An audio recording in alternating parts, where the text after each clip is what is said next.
Bumalik ang ating kwento, sa gabi na inatake ni Neferpitu si Kite.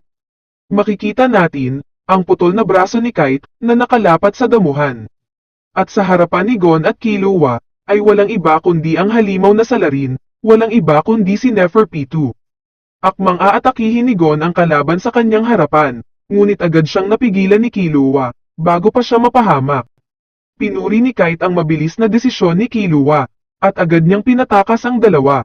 Samantalang naiwan si Kite, upang makipagtuos sa maharlikang gwardya ng mga Chimera Ants, na si Neferpitu. Umikot ang ruleta sa bibig ng Crazy Slots, at lumabas ang ikatlong sandata ni Kite. Walang iba kundi isang mace, na pamalo. Nagreklamo si Kite sa payasong Crazy Slots dahil sa hindi magandang sandata na inilabas nito. Buwelta naman ng Crazy Slots na wag siya puro reklamo hanggat di niya ito nasusubukan. Tila naaaliw namang nanonood si Neferpitu sa pagtatalo ng dalawa. Nagtaka si Pito, kung bakit ganon ang pinili na abilidad ng lalaki. Iniisip din ni Neferpitu, kung ilang porsyento ng kanyang lakas, ang dapat niyang gamitin sa laban. Siguro mas maigi ay wag niya itong biglain, at dahan-dahan lang. Pakiusap niya kay Kite, ay wag itong madaling magpatalo, upang siya ay mapaligaya. At dito na umatake si Neferpitu. Gamit ang kanyang matalas na mga kuko, ay sinugod niya si Kite. Tila nahuhulaan naman ni Kite, ang mga direksyon ng pag-atake ni Pito. Namamangha na lang si Neferpitu sa experience na mga galawan ng lalaki. Winasiwas naman ni Kite ang kanyang sandata, ngunit kung gaano siya kagaling umilag, ay ganoon din kabilis umiwas si Neferpitu. Hanggang sa makahanap ng perpektong anggulo si Pito, at nakapasok ang kanyang pag-atake. Nagulat siya nang malaman niya na nasangga ito ni Kite, gamit ang teknik na ko. Napagtanto ni Neferpitu, na binabasa ni Kite ang kanyang aura, kaya nagagawa nitong salagin ang kanyang mga pag-atake. Namamangha din si Kite, sa katalinuhan ni Neferpitu. Tina-target ni Pito, ang kanyang mga kahinaan habang siya ay nasa ere. Hanggang sa muling nakapasok ang isa sa pag-atake ni Pito, at tinamaan si Kite sa kanyang hita. Masayang tinikman ni Pito, ang dugo ni Kite sa kanyang mga kuko. Ika ni Pito, hindi mo magagawang ilagan ang lahat ng aking pag-atake. Sa huli, mahuhuli rin kita. Tahimik namang inaaral ni Kite ang mga galaw ni Pito. Namamangha na lang siya sa sobrang bilis ni Pito magmanipula ng kanyang aura. Base sa kanyang obserbasyon, ang estilo ni Pito ay parang isang pusa na nakikipaglaro sa kanyang biktima. Hindi siniseryoso ni Pito ang laban. Isa itong magandang balita, makakahanap siya ng tiyempo para makaisa kay Pito. Muling pinaikot ni Kite ang ruleta ng Crazy Slots. Excited naman si Pito sa ilalabas ni Kite. Sa pagkakataong ito, ang ikawalo sa sandata ni Kite. Walang iba kundi isang sibat. Sa pagkakataong ito, si Kite naman ang umatake. Gamit ang kanyang sibat, sunod-sunod ang tangkang pagtuhog ni Kite kay Pito. Lubos na naaaliw si Pito, sa sobrang haba at bilis ng pagbayo ni Kite. Tila hindi maunawaan ni Pito ang bagong emosyon na kanyang nararamdaman sa piling ng lalaki. Ang tibok ng kanilang mga puso ay dahan-dahang sumasabay sa kumpas ng bawat isa. Ano itong aking nararamdaman? Ang aking katawan ay animoy gumagalaw ng kusa. Naguumapaw na sarap at ligaya. Ika ni Pito. Ikinumpara ni Pito ang kumpas ng kanilang paglalaban sa animoy isang sayaw. Hanggang sa bigla na lang mas humaba pa ang sandata ni Kite na naging dahilan upang masampal siya sa mukha nito. Ang sandata ni Kite ay hindi lang basta sibat, may kakayahan din itong humaba at maging isang Latigo. Mas lalo pang na-excite si Pito, at siya naman ang umatake. Ngunit may isa pang sorpresang itinatago ang sandata ni Kite. Ang kabilang dulo ng sibat ay may invisible na lubid, ang lubid na ito ay palihim na pumulupot sa leeg ni Pito. Winasiwas ni Kite ang katawan ni Pito patungo sa himpapawid. Nagawa namang maputol ni Pito ang lubid sa kanyang leeg.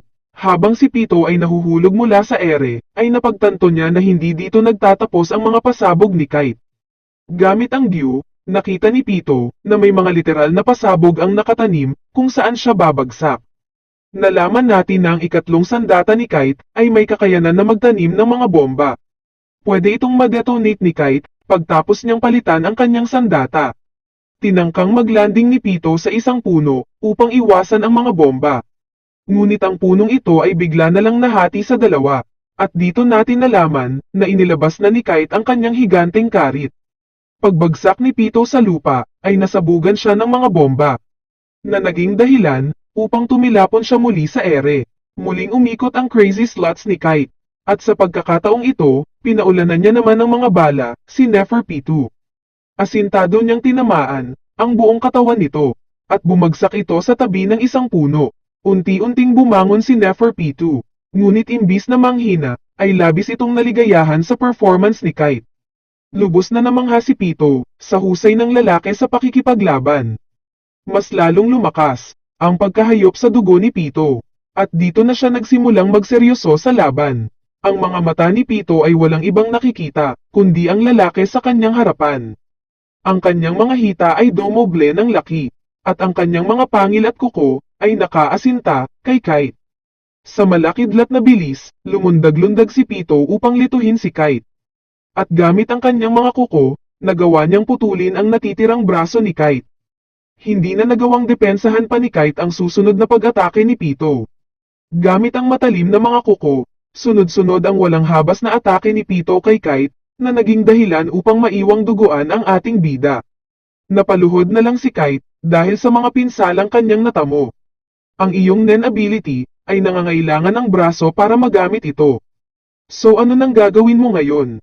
Ika ni Pito, dito na nga ba magwawakas ang buhay ni Kite? Biglang lumabas ang kanyang crazy slots at kinausap si Kite. Isa itong mahalagang parte ng ating paglalakbay. Lalabas lang ang numero na ito sa tamang panahon. Ano nga ba ang ibig sabihin ng crazy slots? Umikot ang ruleta at tumama sa numero 9.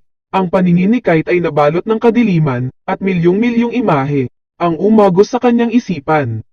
Ngunit sa lahat ng mga ito ay isa lang ang pinakatotoo. Ito ang mainit na yakap ng Inang Maria. O Inang Maria, iligtas niyo po kami sa paghihirap dito sa lupa. Ika ni Kite sa kanyang pagdarasal noong mga panahon na hamak lamang siyang pulubi. Pagmulat muli ng kanyang mga mata ay isang ibon ang nakadapo sa kanyang kamay. Ang ibon na ito ay may pagkawangis sa ibon ng muling pagkabuhay o phoenix. Ang ibon ay animoy na aakit sa kakaibang init na lumalabas sa kanyang katawan. Muling nabalot ng kadiliman ang kanyang paningin, at sa kanyang pagmulat ay panibagong alaala na naman ang bumaha sa kanyang isipan. Naalala niya ang kanyang misyon na kung saan nanganib ang kanyang buhay. Lubos siyang napuruhan ng magical beast na kanyang hinuhuli. Akmang papaslangin na siya nito, ngunit pagtapos nito maramdaman ang init ng kanyang aura, ay naging maamo ito, at dinala siya sa malapit na nayon.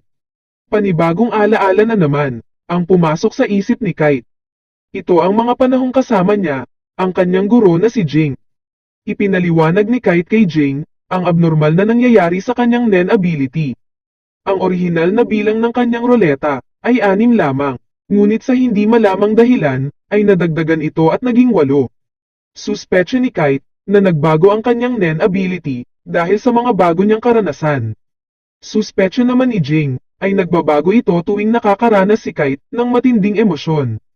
Dagdag pa ni Jing, dahil isang roleta ang Nen ability ni Kite, ay posibleng madagdagan pa ito ng numero 0 at 9. Ang rason sa likod ng iyong mainit na aura na siyang umakit sa ibon at nagpaamos sa magical beast. Ang rason kung bakit kita tinuruan. Alam mo ba kung ano ito? Tanong ni Jing kay Kite.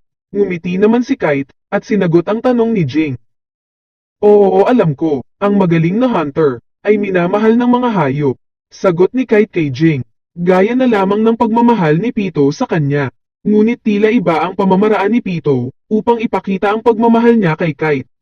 Habang si Kite ay nananaginip, ay pinaglalaroan naman ni Pito ang kanyang putol na kamay.